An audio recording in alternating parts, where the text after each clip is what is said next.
gente, bem-vindos à Hora do Enem. Faltam apenas 10 semanas para o Exame Nacional do Ensino Médio em novembro. O tempo voa, não é mesmo? E se seu programa de estudos precisa de algum ajuste, a hora é essa. Se ligue na gente para chegar bem nas provas de novembro. Fique de olho, então, nos destaques dessa segunda-feira. A entrevista de hoje é com o terapeuta Eduardo Casarotto, que vai falar com a gente sobre perseverança. A teleaula do dia de redação. Vamos saber um pouquinho mais de argumentar na redação com Lande Vieira. E vamos abrir a janela do Enem para o jornalista Edson Ribeiro. Você vai com certeza gostar bastante. Então vamos nessa, pessoal, porque a hora é agora, é a hora do Enem. E nas dicas de hoje vamos falar sobre perseverança. E vou conversar com o Eduardo Casarotto, psicanalista e terapeuta. Tudo bem, Edu? Bem-vindo à Hora do Enem! Boa tarde, pessoal, tudo bem? Edu, vamos falar sobre perseverança, que é muito necessário nesse momento. Super! A perseverança, a falta da perseverança nos tira a esperança. Perseverar é tentar, é coragem, é insistir. Se nós não insistirmos no que a gente quer, a gente não perseverar o que a gente quer, a gente não chega a lugar nenhum. A gente tem que entender que as provas, o estudo, a gente vai conseguir algo muito importante no futuro, né? E se a gente não tiver essa perseverança do hoje, o futuro não chega. E a gente vira um bando de reclamão, se justificando que o mundo é difícil, né? Que as pessoas que são culpadas, outros são culpados, mas é a gente que não persevera. Tem um estudo muito interessante, Tati, que numa faculdade dos Estados Unidos eles fizeram com marshmallow. Eles pegavam crianças e eles colocavam dentro de uma sala, eles colocavam um marshmallow na mesa e dizia para a criança, se você não comer esse marshmallow em 15 minutos, quando eu voltar, você ganha um segundo marshmallow. A maioria das crianças olhavam para aquele marshmallow em 15 minutos, para uma criança, uma eternidade. Sim. E ficava ali, olhando para aquele marshmallow numa sala vazia, ela e o marshmallow e ela. Ela comia o marshmallow. As crianças, todas essas crianças foram acompanhadas, são centenas de crianças, elas foram acompanhadas ao longo da vida. E foi constatado que as crianças que não comeram o marshmallow, que esperaram para ganhar o segundo marshmallow, elas prosperaram na vida. Olha. Quer dizer, você tem que ter perseverança e essa espera do prazer a longo prazo. Claro, o sucesso na sua vida às vezes vai vir lá na frente, mas para ele vir, depende de hoje você passar na prova, depende de hoje você perseverar e estudar. Você tem que entender, porque a gente quer o prazer muito imediato. Eu faço algo e quero esse prazer agora. E o estudo não é isso, né? A nossa formação não é isso. A gente se forma aqui e às vezes vai prosperar lá na frente. Mas esse lá na frente nunca chega para quem não persevera hoje. A gente tem que lembrar muito bem disso. Com certeza, é bom ter realmente um foco, né, de quando você, o objetivo que você quer principalmente, né, e que a recompensa vai vir independente do tempo e que tudo tem um processo, né, isso, Edu? Isso aí, isso divide as pessoas de sucesso e as pessoas de fracasso. Isso está na sua mão, é uma escolha, é uma decisão na sua vida. Eu decido ser uma pessoa de sucesso. Então eu espero perseverar agora. Eu decido perseverar agora e esperar o prazer a longo prazo. Decida isso na sua vida. Ou seja, Edu, é uma decisão diária para você conquistar o seu sonho. Exatamente. É todos os dias, é uma decisão de todos os dias. Eu levanto todos os dias da cama e penso, eu decido ser uma pessoa de sucesso. Eu decido ter perseverança e esperar o meu sucesso. Pronto. Todos os dias façam isso. E a minha recompensa? No nosso caso, estamos aqui com o resultado do Enem, justamente para entrar no ensino superior. Edu, quero te agradecer demais a presença e te espero em breve para trazer mais insights e dicas para a gente. Pode ser? Isso aí. Obrigado, pessoal. Obrigado, Tati. Gente, Eduardo Casarotto participando aqui da Hora do Enem. O nosso curso de apoio e revisão intensiva que reforça o conteúdo que você assiste aqui na Hora do Enem está disponível para todo o Brasil. Para mais informações, acesse o site www.horadoenem.org.br. O curso é bem intuitivo, prático, dinâmico, o que facilita a compreensão de toda a programação do Enem. A TV Escola e seus parceiros, com grande experiência em Enem, resolveram dar aquela forcinha a mais nessa missão, disponibilizando o acesso a um amplo conteúdo de apoio e reforço, a fim de proporcionar uma revisão completa com foco exclusivo no Exame Nacional. Os estudantes poderão participar de um novíssimo curso intensivo multiplataforma, com site, aplicativo, e-books, para estimular a preparação da galera que vai fazer as provas do final do ano. Videoaulas específicas com professores especialistas e uma programação completa, incluindo resumos, exercícios, testes online. Essa é a sua hora, a hora do Enem. E para entrar agora mesmo no ritmo das aulas, nosso querido Lande Vieira vem aí apresentando a teleaula do dia, hoje de redação, argumentar na redação. Lembrando que essa aula foi gravada antes da pandemia. É com você, Lande!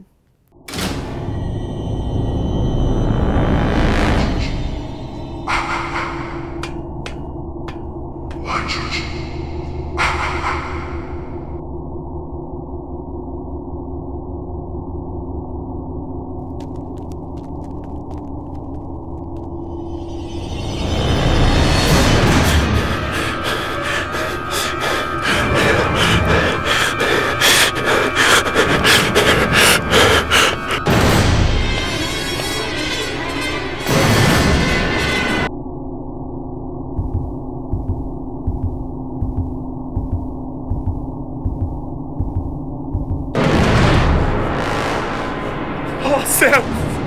O que você quer? Quero parar de matar! Matar? Pobres estudantes indefesos? Claro que não! Quero parar de matar a aula!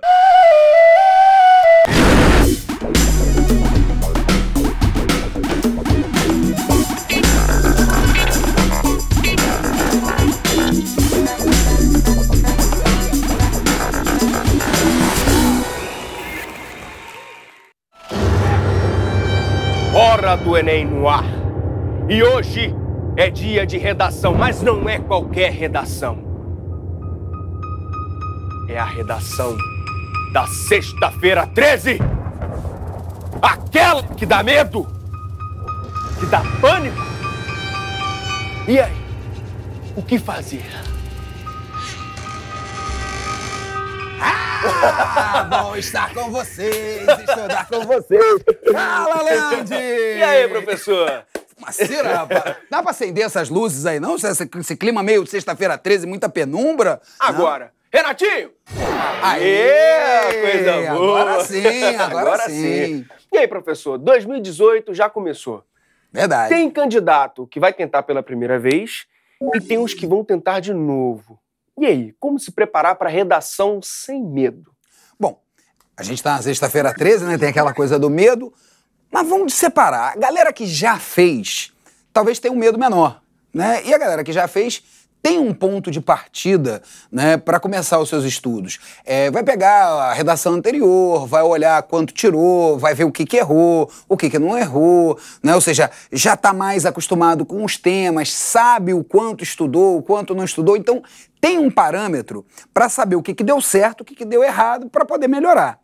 Já a galera mais nova, a galera que está fazendo pela primeira vez, está entrando agora, tem que estar mais atenta ao estilo do Enem, né? Ou seja, a linguagem do Enem, o que o Enem pede, o que o Enem exige que a gente leia, quais são as coisas que a gente deve atentar na redação, que tipo de redação, né, eu devo produzir para o Enem, a própria estrutura mesmo textual, que é dividida em introdução, desenvolvimento, conclusão.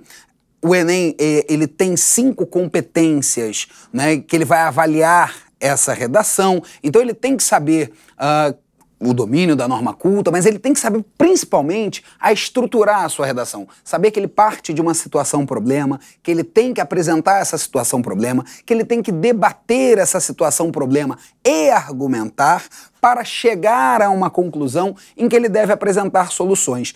Você tocou em argumentação, então qual a diferença entre argumentar, expor e opinar?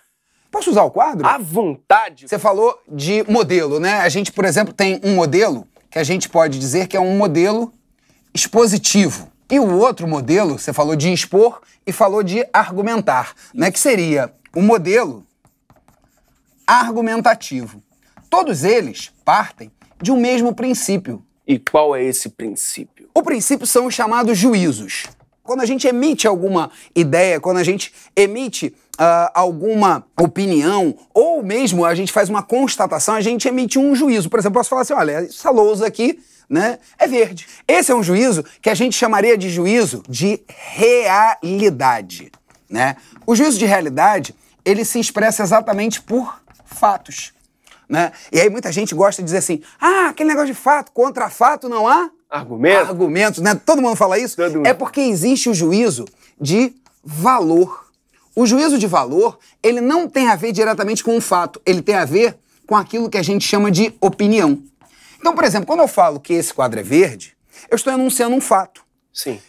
Quando eu enuncio um fato, eu não preciso argumentar. Argumentar tem a ver com um posicionamento, com uma opinião. Quando eu faço, o quadro é verde, me prova que ele é verde. Aí eu vou chamar meus amigos físicos, né? Então eu posso ter num fato uma prova. Eu posso ter um exemplo de alguma coisa. Já uma opinião, eu não provo uma opinião. Assim como um fato, a gente nunca tem essa coisa de o fato tá certo ou o fato tá errado. Não existe fato certo, existe fato errado. Não existe fato, existe alguma coisa acontecendo. Choveu, é bom ou ruim? Depende. Então a gente pode usar na nossa redação fatos? Claro que pode. A gente vai usar algumas provas, alguns fatos, alguns exemplos. Só que isso ajuda, mas não é o argumento. Argumentar significa sustentar uma opinião. Então, por exemplo, eu posso falar assim, gente, esse quadro é muito bom. Isso é uma opinião. E aí você vai me perguntar, mas por que esse quadro é bom? Eu posso te explicar. Vai exigir que você, de alguma maneira, apresente alguma lógica. Né? Ou seja, vai exigir... Primeiro que, assim, toda opinião exige posição, porque você só pode ter opinião quando você se posiciona. E posição? Pois é, essa coisa de posição. Mas e se eu me posicionar errado?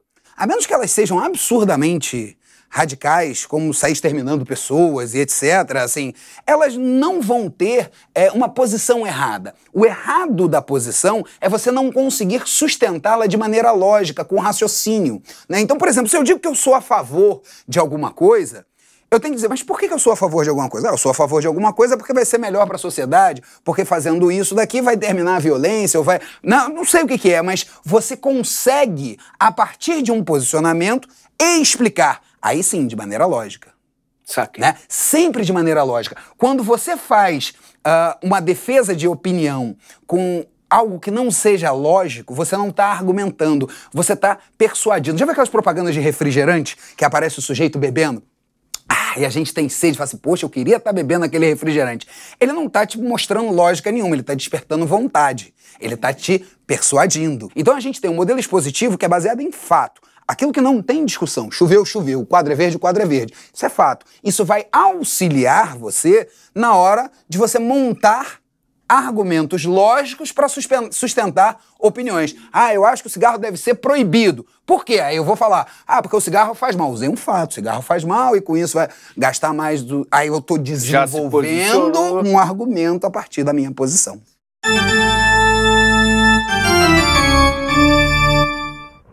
Bora dar uma olhada na dúvida dos internautas? A gente tem dúvida de internauta agora, né? Temos, bora dar uma olhada. É uma pergunta do Odair Aquino. De que maneira começo minha redação? De que forma argumentar na introdução? Primeiro, obrigado pela pergunta, Odair. Você faz aí duas perguntas, na verdade. Primeiro, você não tem que se preocupar, Odair, e nem o restante aí, em argumentar diretamente na introdução. Você pode argumentar na introdução? Até pode. Mas a introdução é o momento em que você normalmente levanta problemas. Normalmente a gente usa o primeiro parágrafo para a gente contextualizar, apresentar aquele problema, né, e direcionar a redação. E aí nos parágrafos do desenvolvimento, a gente efetivamente, né, argumenta sobre toda aquela questão que a gente colocou na introdução. Talvez a forma mais interessante da gente começar a redação seja não pensar no seu início. Não é porque a gente normalmente, quando vai começar, a gente bota lá a caneta no papel e fica, ai meu Deus, qual é a palavra que eu começo? Aí sai um atualmente, né? Ou seja, a gente tem que pensar exatamente no seguinte, Qual é a pergunta que eu quero responder? Qual é o problema que eu quero responder? Talvez, quando você comece a fazer essa troca de pensamento, você chega a uma posição. Quando você chega a uma posição, poxa, eu sou contra isso daí, eu sou a favor disso daí. Eu queria provar que isso é bom, eu queria mostrar que isso é ruim. Quando você faz isso, né, você já chega à ideia de o que eu acho e por quê. Poxa, eu sei por causa disso, por causa disso. Você já tem, na verdade, montado o seu desenvolvimento, a sua argumentação. E aí, como a introdução serve para apresentar o problema, para formular essa pergunta, digamos assim, você tendo a resposta, a pergunta fica mais fácil. Temos uma outra pergunta, professor. É da Juliana Rodrigues, de Caratinga, Minas Gerais, quase ali Patinga, quase minha vizinha, minha conterrânea. Caratinga, um beijo para Juliana, obrigado pela participação. Ela quer saber se ela precisa colocar, por exemplo, na citação, o nome do autor, a área de conhecimento dele, a origem, onde ele nasceu, precisa disso? Você tem que botar a ficha completa, quase, né? Isso, né? RG. Bom, quando a gente vai fazer... RG é bom, né? Quando a gente vai fazer uma citação, a gente está usando uma coisa chamada discurso de autoridade. Né? O discurso de autoridade, né, a gente tem que lembrar que, primeiro, essa autoridade tem que ser uma autoridade reconhecida. Não adianta citar o vizinho da esquina. É óbvio que quando você faz isso, é porque você conhece aquele autor, você leu aquele autor, você conhece as suas ideias, então normalmente você vai citá-lo pelo nome. Precisa citar nome, sobrenome, profissão? Não necessariamente. Às vezes a gente tem a boa citação e até esqueceu, né, de quem é o sujeito. Pode falar, não sei, fulano de tal, filósofo, né? Ou como diria o filósofo, eu só sei por René Descartes, eu não lembrei do René, só lembrei do Descartes. Como já disse o filósofo Descartes, sem problema. Mas não é isso que vai fazer a sua citação ser melhor ou ser pior. O que vai dar realmente importância à sua citação é se ela, como um elemento expositivo, como um elemento factual, ela se relaciona, de certa forma, para coadunar com aquilo que você, para concordar com aquilo que você está defendendo. Já ia perguntar, coadunar? Calma aí. Eu lembrei na hora, se coadunar, né, para ver se ela tá dando base, porque não adianta você citar alguma coisa que não tenha nenhuma relação, né? Vou citar porque é bonitinho, vou falar daquela época porque é bonitinho. Não, você tem que ter uma... Se você usar uma citação, você não é obrigado a usar uma citação, mas se você for usar uma citação, ela deve estar em acordo, né, em concordância com aquilo que você está defendendo. Isso é fundamental. Não dá para você usar a citação de um cara e depois defender um troço totalmente diferente, a menos que você vai falar assim, discordando de fulano de tal, mas aí você é muito ousado para usar um argumento de autoridade para discordar daquele especialista, né, na área. Tá? Mas então tomem sempre esse cuidado, porque muita gente acaba querendo muito usar citações, então decora um monte de citações e assim, usa sem a devida relação lógica, sem construir bem o raciocínio, sem fazer com que isso fique encadeado. E aí, assim, isso não ajuda a redação. Pelo contrário, você está perdendo um espaço que você poderia estar colocando alguma coisa importante para a sua argumentação, mas você acaba perdendo com alguma coisa um pouco mais fraca. Perdendo linha, né? Sim, perdendo a linha, né? Perdendo a linha. Né? Pessoal, chega mais. Já que a gente já gostei disso aqui, cara. Gostou, né? Dá pra ir pra lá e pra cá. Mas vamos pra cá. Louco. Vamos lá. Agora há pouco o professor mostrou um esquema, mas nada de pânico, que a gente vai ver na prática como funciona. Vamos, professor? Vamos, a gente tem um exemplozinho. Bora ver? Vamos. É um texto da Folha de São Paulo, não é isso? É um texto que já foi, inclusive, usado pela UERJ no vestibular de 2013. Se não me engano, um texto do físico brasileiro Marcelo Gleiser, né? Marcelo Gleiser, né? Bonito. Ciência e Hollywood. Olha só que legal, né? Já começa aí pelo título, né? A gente, às vezes, acha que o título ele não é importante. Por mais que o Enem não cobre o título, mas, especialmente para leitura, o título nos dá algumas dicas. Ele já nos dá... Por exemplo, ele está dividido em 2 elementos. Ciência. Se a gente parar para pensar, ciência tem tudo a ver com o juízo de realidade. Sim. Né? É a ciência, ou seja, é o fato, né? Ou seja, Hollywood... Hollywood não, Hollywood é ficção. Tá representando, né, a ideia de arte, imaginação, criatividade. É legal a gente entender que esse não é um texto de uma redação de vestibular. Marcelo Gleiser, ele escreve para a Folha, ou seja, é um texto que não tem a impessoalidade, a objetividade típica das redações do vestibular. Ele já começa com uma palavra bastante interessante, que é Infelizmente, a gente considera que é um chamado modalizador. O que é um modalizador? É um sim ou um não, sem precisar dizer sim ou não. Às vezes você quer dizer assim, eu sou a favor disso, eu sou contra isso. Ele já está dizendo um infelizmente. Olha só, infelizmente é verdade. Explosões não fazem barulho algum no espaço. Então ele fala assim, pô, infelizmente, ele queria que fizesse. Olha a malandragem que a língua nos permite, né? Às vezes, pô, mas será que na minha redação tem que dizer eu sou a favor disso? Não, você pode dizer, olha, infelizmente o Brasil proíbe não sei o quê, você já é a favor.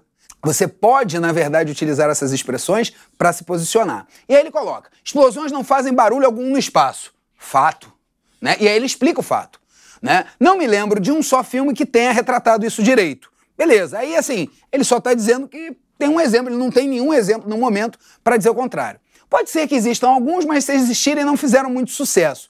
Sempre vemos explosões gigantescas, estrondos fantásticos. Para existir ruído é necessário um meio material que transporte as perturbações que chamamos de ondas sonoras. Fato científico, Ciência. assim, não dá... Ah, eu discordo disso. Não, esse daqui é o princípio aí da onda sonora, né?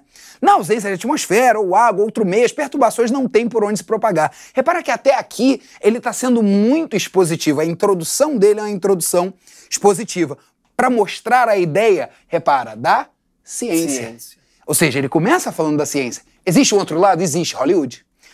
Para um produtor de cinema, olha lá, agora ele já está mostrando a mesma coisa, numa visão do produtor de cinema, a questão não passa pela ciência. Ou seja, o produtor de cinema pode ignorar isso. Ou pelo menos ele tem esse salvo-conduto. É isso que ele quer mostrar no texto.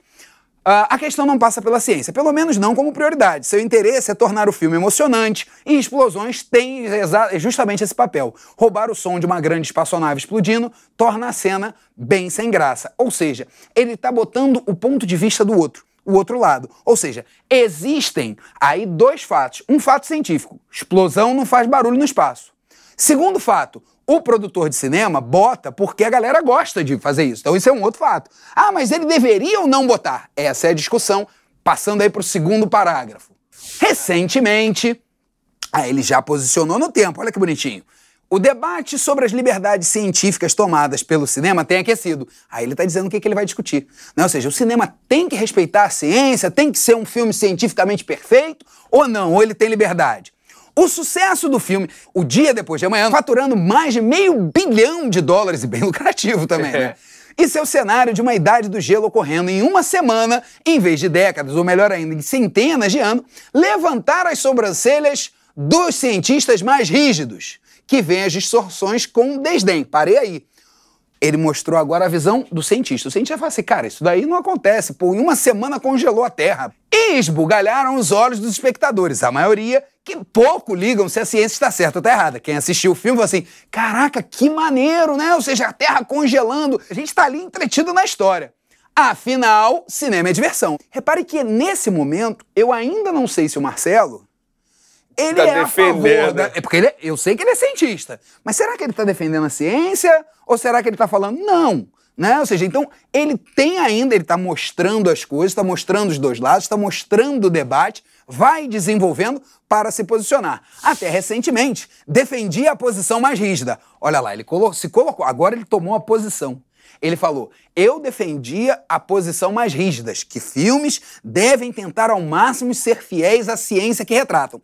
Só que repara que ele está falando isso não como um valor absoluto, porque ele colocou aqui, ó, até recentemente. Ou seja, até recentemente eu tinha essa posição. O que dá a ideia que ele mudou de opinião. O que, aliás, é uma virtude. Mudar de opinião é sempre uma virtude, né? Ou seja, você significa que você está aberto, né, a outras ideias e que você pode ser convencido por elas. Claro, isso é sempre bom, né? Ou seja, é bom que os filmes respeitem a ciência. Pô, é legal. Não acredito mais que seja absolutamente necessário. Então ele já disse, olha, tudo bem, seria legal se esses filmes respeitassem a ciência. Mas não é algo necessário. O Humberto Eco tem uma frase maravilhosa que ele diz, o contrário da verdade em nome da verossimilhança. Ou seja, é mais importante fazer você acreditar em alguma coisa do que realmente respeitar aquilo dali. E ele passou a essa posição ali, o Marcelo Gleiser. Né? Existe uma diferença crucial entre um filme comercial e um documentário científico.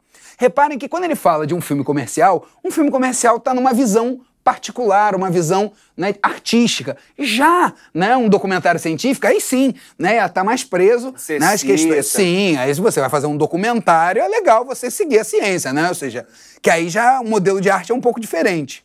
Óbvio, documentários devem retratar fielmente a ciência, educando e divertindo a população. Mas filmes não têm necessariamente um compromisso pedagógico. As pessoas não vão ao cinema para serem educadas. Elas vão para se divertir, ou seja, elas vão, né? Então, esse é um argumento. É uma relação lógica, né? Uma observação que ele faz, que as pessoas não vão ao cinema para se educar.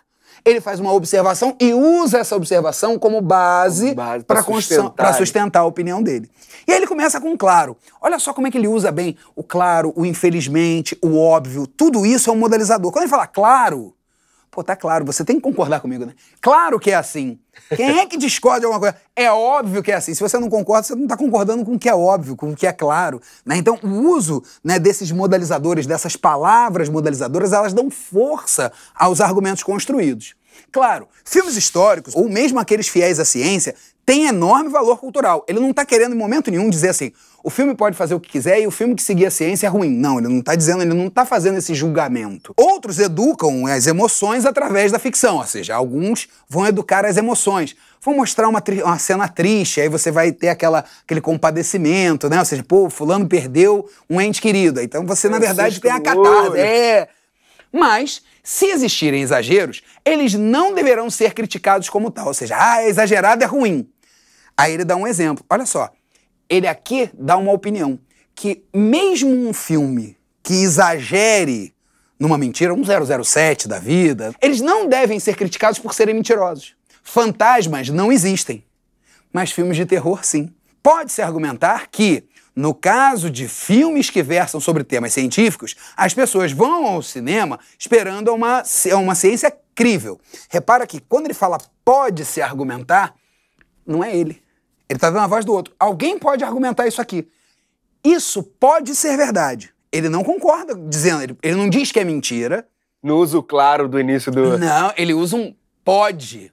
Pode ser que sim, pode ser que não. Ele não está dizendo para você que você tem uma opinião errada. Isso pode ser verdade. Pode não ser. Mas elas não deveriam basear as suas conclusões no que diz o filme. Aí ele faz uma outra sacada, que é uma outra opinião. Ele diz, olha, as pessoas até podem ir ao cinema procurando uma ciência, entender mais de ciência, mas elas não deveriam fazer isso. Ou seja, tecnicamente ele está querendo dizer assim, existem outras fontes melhores. No mínimo, o cinema pode servir como um mecanismo de alerta para as questões científicas importantes. O aquecimento global, a inteligência artificial, a engenharia genética, as guerras nucleares, os riscos espaciais como cometas ou asteroides, etc. Mas o conteúdo não deve ser levado ao pé da letra. E aí, de novo, opinião, né? Tem gente que pode achar que sim. E aí ele vai te dar uma outra argumentação lógica. A arte, por que ele não deve ser levado ao pé da letra? Porque a arte distorce para persuadir. Aquilo que você falou. Lembra da persuasão? A arte distorce para poder te convencer. Poxa, o que seriam uns filmes lá, uns Vingadores, sem destruir Nova York inteira? Isso daí faz parte da brincadeira. Não, mas peraí, isso em relação ao cinema, o candidato pode distorcer alguma coisa? O candidato não. Por quê? Porque o candidato, olha aqui, ó, a arte faz isso. O candidato ali não está construindo um texto artístico. Repare que o próprio texto do Marcelo não é um texto artístico, mas ele admite que existem instâncias que podem distorcer a realidade para chegar a algum outro objetivo. Por exemplo, a publicidade. Se você for fazer um texto publicitário, como eu falei do refrigerante, o cara vai apelar para você ter sede, e aí ele vai te persuadir. E aí ele vai falar de novo do cinema. E o cinema moderno, com efeitos especiais absolutamente espetaculares, esse filme é um deles, distorce com enorme facilidade o poder de persuasão. Ele termina com uma solução, olha que legal. Né? Ele não fez uma redação do Enem, não, mas assim, ele já deu a dica pra gente. Ele fala o que os cientistas podem fazer. Repara que aí ele não se colocou como cientista. O que eles podem fazer? E isso está virando moda nas universidades norte-americanas. Repara que ele já colocou isso como exemplo. Já apresentou a solução dele como sendo uma solução que já está sendo realizada em outro país. Isso é forte. É usar filmes nas salas de aula para educar os seus alunos sobre o que é cientificamente correto e o que é absurdo. Ou seja, passa o filme e fala assim, tá vendo isso aqui? Isso aqui não aconteceria em uma semana. Por quê? Vamos discutir. Ou seja, usar o cinema como ferramenta pedagógica. Os alunos certamente, olha o certamente de novo aí para marcar, né? Ou seja, isso vai dar certo, igual claro, igual óbvio. prestarão muita atenção, muito mais em que uma aula convencional, certo, né? Tá passando filme, é legal. Com isso, será possível educar a população para que, no futuro, um número cada vez maior de pessoas possa discernir o real do imaginário. E esse é o ponto que ele quer chegar. Ou seja, quando você é bem educado, você sabe o que é ficção e o que não é ficção, o que é realidade, né? O que é só a imaginação. Um belíssimo texto, né, do Marcelo Gleiser. Hoje no Janela do Enem nós temos um convidado muito especial e uma história de superação. Ele começou os estudos numa escola pública e terminou na PUC com uma bolsa. Eu quero falar um pouco com o Edson Ribeiro, que é meu convidado de hoje. Tudo bem, Edson? Bem-vindo à Hora do Enem. Ótimo. Muito obrigada. Agora, você começou os estudos numa escola pública e terminou aí formado com uma bolsa em uma das principais instituições do Brasil, né, do ensino superior. Queria que você me contasse um pouco da sua história. Correto.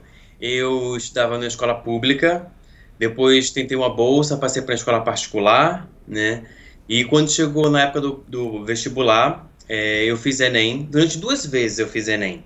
Uma para saber mais ou menos como era, né, a prova, e o outro ano foi valendo, né? Então, foi uma experiência muito boa.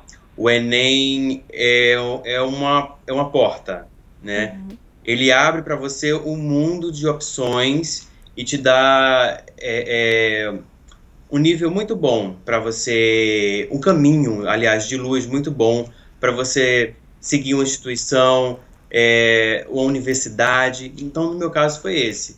Eu passei não para uma faculdade, para 2 faculdades pelo Enem. Olha que legal. Então, para mim, foi um caminho de luz o Enem. Abre portas o Enem. E você fez o que na PUC? Qual faculdade? Jornalismo. Jornalismo. Então, nós temos aqui um parceiro. E qual a principal dica que você pode dar que foi fundamental para o seu mental, né? Enfim, para você se preparar para essa prova?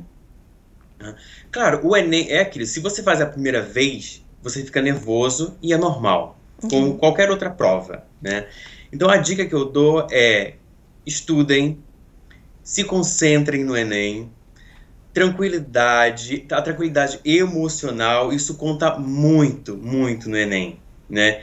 E fora isso, claro, agilidade de pensamento, escrever bem, fazer uma boa redação, isso é fundamental no Enem. E ter conhecimento do Brasil e do mundo inteiro, conhecimento geral. E isso eu acho que para mim é a chave. A chave é aquela dica essencial.